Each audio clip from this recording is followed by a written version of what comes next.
കുറെ നേരം ആയല്ലോ, ഇതിപ്പോ എങ്ങാനും തീരോ? ഇതൊക്കെ ഇപ്പൊ തിരികെ പഠിച്ചു പഠിച്ചാണ് എനിക്ക് കാനഡയിൽ പോയത്. കാനഡയോ? നമുക്ക് ആലപ്പുഴ വരെ വല്ല പോയാ പോരെ? ഓരത്താ കണ്ണമാമനൊക്കെ കാനഡയിൽ പോവല്ലോ, അപ്പൊ എനിക്കും പോണം. കണ്ണമാമനൊക്കെ അങ്ങ് കാനഡയിൽ പോയതേ വീടിന്റെ ആധാരം ബാങ്കിൽ കൊണ്ട് പണയം വെച്ചിട്ടാ. ഈ വീടിന്റെ ആധാരം പണയം വെച്ചിട്ട് നിന്നെ കെട്ടിക്കണോ കാനഡയിൽ വിടണമെന്ന് ഞാൻ ആലോചിച്ചുകൊണ്ടിരിക്കുക. ഇന്നത്തെ കാലത്ത് പിള്ളേരെ കെട്ടിച്ചു വിടുന്നതാണ് കാര്യം. പിള്ളേർ അവരുടെ ഇഷ്ടത്തിന് പഠിക്കട്ടെ. ആ ഇത് കുലിക്കാൻ മതിയായിരിക്കും. തന്നോടൊന്നും പറഞ്ഞിട്ട് ഒരു കാര്യമില്ല.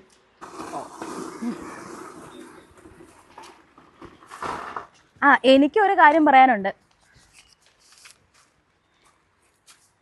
ബാങ്കിൽ നിന്ന് പലിശ അടയ്ക്കാനുള്ള കത്ത് വന്നിട്ടുണ്ട്. അടയ്ക്കാനുള്ള കത്ത് മാത്രമല്ല ചേച്ചി, മോളുടെ ഭാവിക്കായിട്ടുള്ള ഒരു മാർഗവും കൂടിയുണ്ട്. എന്ത് മാർഗം? നമ്മുടെ കേന്ദ്ര സർക്കാരിന്റെ 10 വയസ്സിൽ താഴെയുള്ള പെൺകുട്ടികൾക്കായിട്ടുള്ള ഒരു നല്ല സമ്പാദ്യ പദ്ധതി ഇപ്പോൾ തുടങ്ങിയിട്ടുണ്ട്. നമ്മുടെ കേന്ദ്ര സർക്കാരിന്റെ 10 വയസ്സിൽ താഴെയുള്ള പെൺകുട്ടികൾക്കുള്ള സുകന്യ സമൃദ്ധി യോജന അക്കൗണ്ട് ഇപ്പോൾ നിലവിൽ വന്നിട്ടുണ്ട്. വെറും 250 രൂപ അടച്ചുകൊണ്ട് നമുക്ക് ഈ പദ്ധതിയിൽ അംഗമാകാം. അത് കൊള്ളാലോ. അപ്പൊ ഞങ്ങൾക്ക് ചേരാവോ? പിന്നെന്താ, 10 വയസ്സിൽ താഴെയുള്ള എല്ലാ പെൺകുട്ടികൾക്കും ഈ പദ്ധതിയിൽ അംഗമാകാം. കൂടാതെ 8.2% വാർഷിക പലിശയും ഇൻകം ടാക്സ് അളവും നമുക്കുണ്ട്. അതിന് എന്തൊക്കെ രേഖകൾ വേണം? കുഞ്ഞിന്റെ ജനന സർട്ടിഫിക്കറ്റിന്റെയും ആധാറിന്റെയും കോപ്പിയും, മാതാപിതാക്കൾ ആരുടെയെങ്കിലും പാൻ കാർഡ്, ആധാർ ഇവയുടെ കോപ്പിയും 2 ഫോട്ടോയുമായി പൂരിപ്പിച്ച അപേക്ഷാ ഫോമും കൊണ്ട് അടുത്തുള്ള ഏതെങ്കിലും ഒരു പോസ്റ്റ് ഓഫീസിൽ ചെന്നാൽ നിങ്ങൾക്കും ഈ പദ്ധതിയിൽ അംഗമാകാം. ഇതൊക്കെ സമയത്തിനും കാലത്തിനൊക്കെ കിട്ടുമോ? പിന്നെന്താ, 21 വർഷം കാലയളവിലുള്ള ഈ പദ്ധതിയിൽ 18 വയസ്സ് കഴിയുമ്പോൾ കുട്ടിയുടെ വിദ്യാഭ്യാസത്തിനോ നമുക്ക് ഇതിന്റെ 50% പിൻവലിക്കാവുന്നതാണ്. മതിയായ രേഖയുമായിട്ട് വരണം എന്ന് മാത്രം.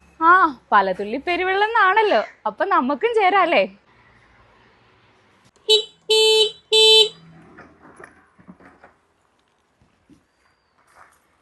കാനഡയിലേക്കുള്ള ടിക്കറ്റ് റെഡി.